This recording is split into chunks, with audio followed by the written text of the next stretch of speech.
Well, 10 years in Vietnam. You should ask me what's going on. Hi, my name is Ari. I live in Vietnam for 10 years. Let's adjust the camera a little bit. Let me tell you in 15 minutes the basic idea of coming to Vietnam as a retiree or somebody that just want to move to Vietnam. I see on YouTube so many ideas. For $500 you can live like a king in Da-Lat city, in Da Nang city, whatever. After 10 years, I can tell you one thing. Yes, Vietnam is very, very cheap. The question is, who are you? How can I tell you that you can live for $500 or $600 or $1,000 if I don't know who you are? Do you drink? Do you smoke? You know, we are all different. For example, I don't smoke, I don't drink. Now, I moved to Vietnam 10 years ago and I married a Vietnamese lady. Lucky me, she is very, very, very serious about money. She don't want to spend the money because her life was not easy when she was young. Me too. I didn't came to this world with a silver spoon in my mouth.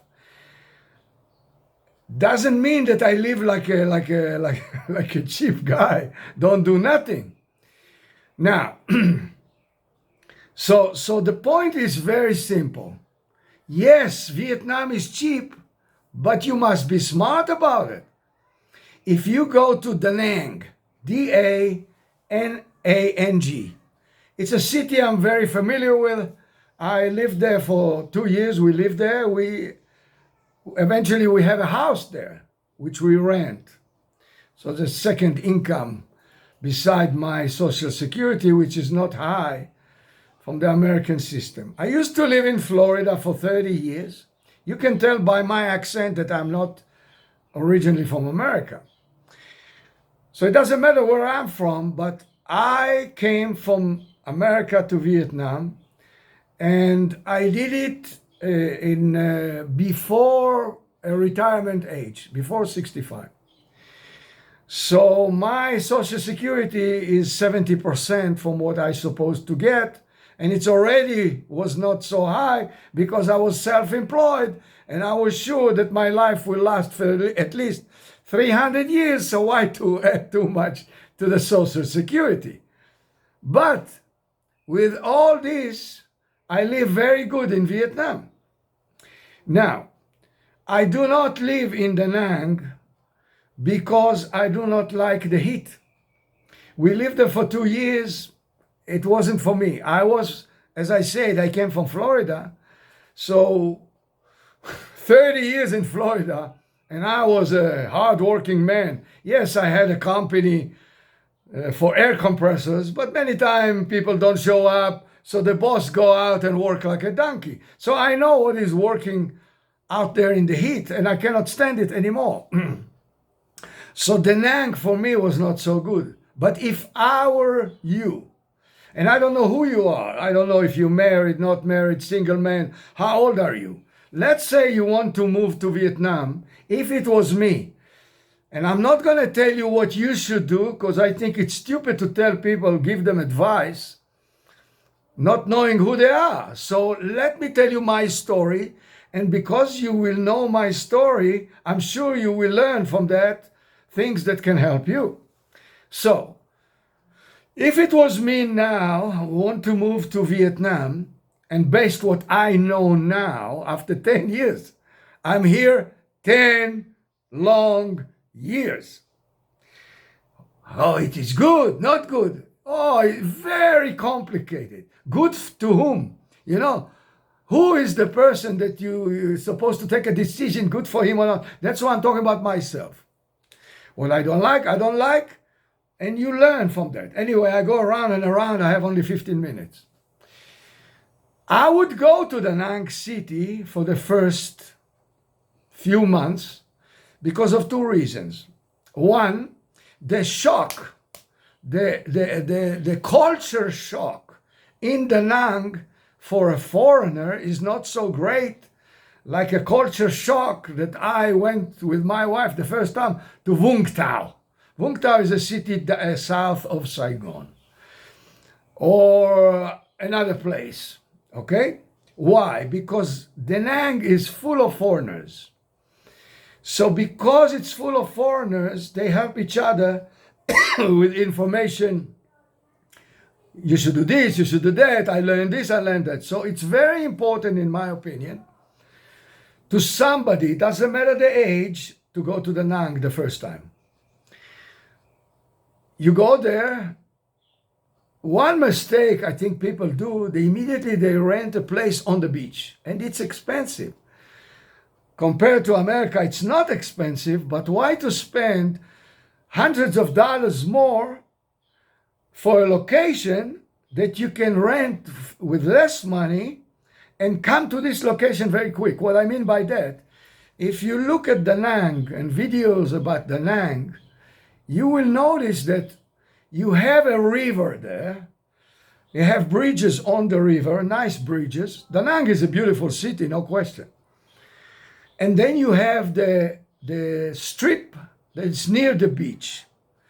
And it's few kilometers wide between the river and the beach. If you rent a place in Da Nang close to the beach, it's going to be higher, much higher, than if you go across the river to the west, and this is downtown Da Nang. And you can rent there a big house for the same price that you can rent one-bedroom apartment or two-bedroom apartments on the beach. And the distance is nothing. It's 10 minutes drive. So this is a tip I want to give you right there just before I even talk about Vietnam, not Vietnam. So if you go to Da Nang, this is what I suggest you do. Search the area that it's behind the river. Now, now people say, it's expensive, Vietnam expensive. No, listen, I don't live in Da Nang. I live in Da-Lat, D-A-L-A-T. I suggest you study the case. Why? Because Da-Lat is completely different than most of the cities in Vietnam. Why it's so different? Because of few reasons. One, it's a beautiful city.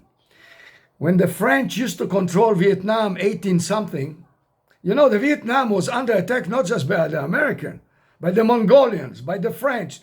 Big history. I'm not going to touch it now. For you, it's not important. If you later on, I do many videos about Vietnam for many aspects.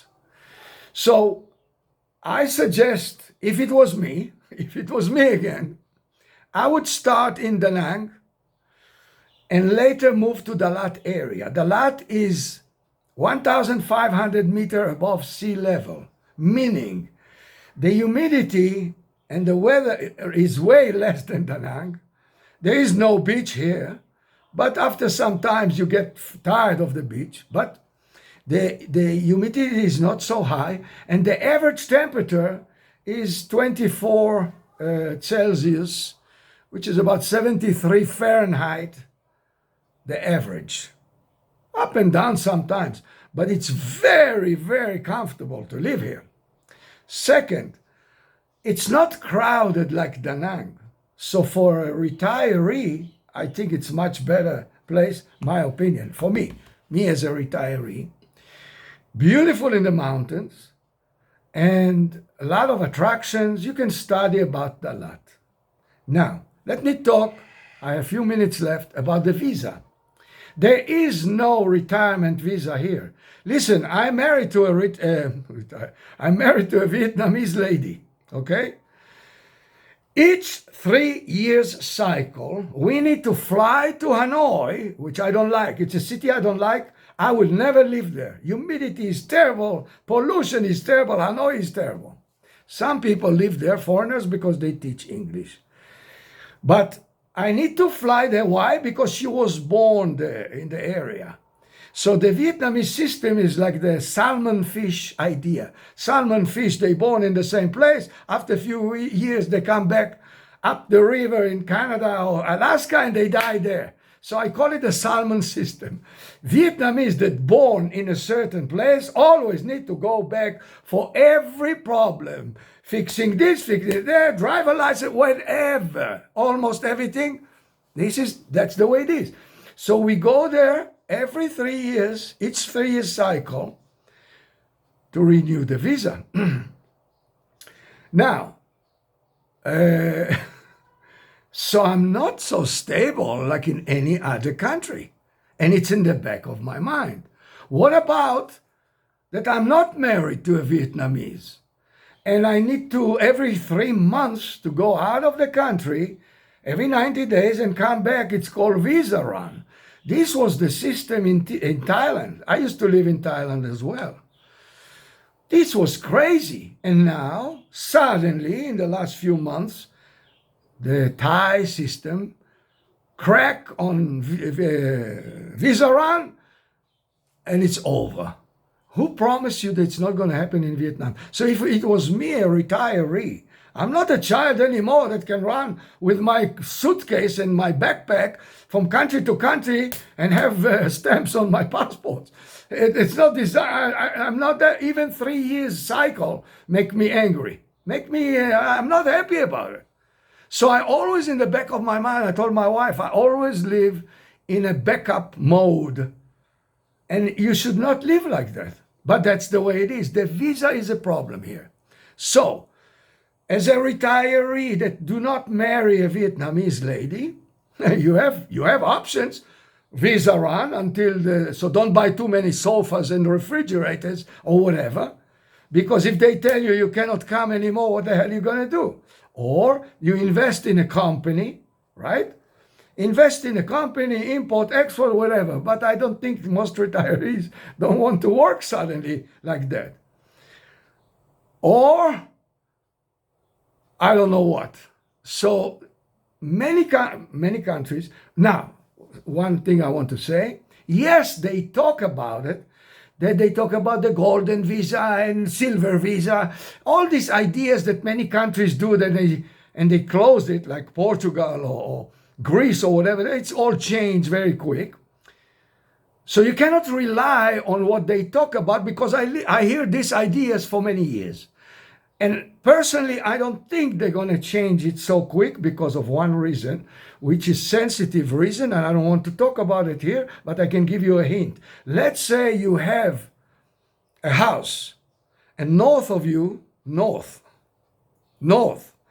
have a house with 20 people, south of you, east of you, west of you, few houses. You decided to make a good party, big party for the neighbors. But you know that the northern neighbors, if they come to your house, they don't go out. They take the house from you. Do you understand the hint? Take a look at the map. This is the reason I think, nobody told me, this is my idea, that Vietnam is not letting foreigners come here so easy and become like under retiree visa, or any other idea that you have in other countries. This is the reason. So, based on what I told you now, you have to be very careful with the visa. Do not invest too much in things around you, because the visa is unstable. It's a very unstable situation. If you want to marry a Vietnamese, I have a lot of recommendations about it too. So I have 1 minute left, because YouTube told me that I cannot make more than 15 minutes video because I live in Vietnam. They cannot verify my telephone. I don't know what is this. I have a headache from this. So I have 1 minute left, and I will do many videos with 15 minutes. So if you're interested, I will go to details in many aspects that can affect you. So be well, good luck, and God bless.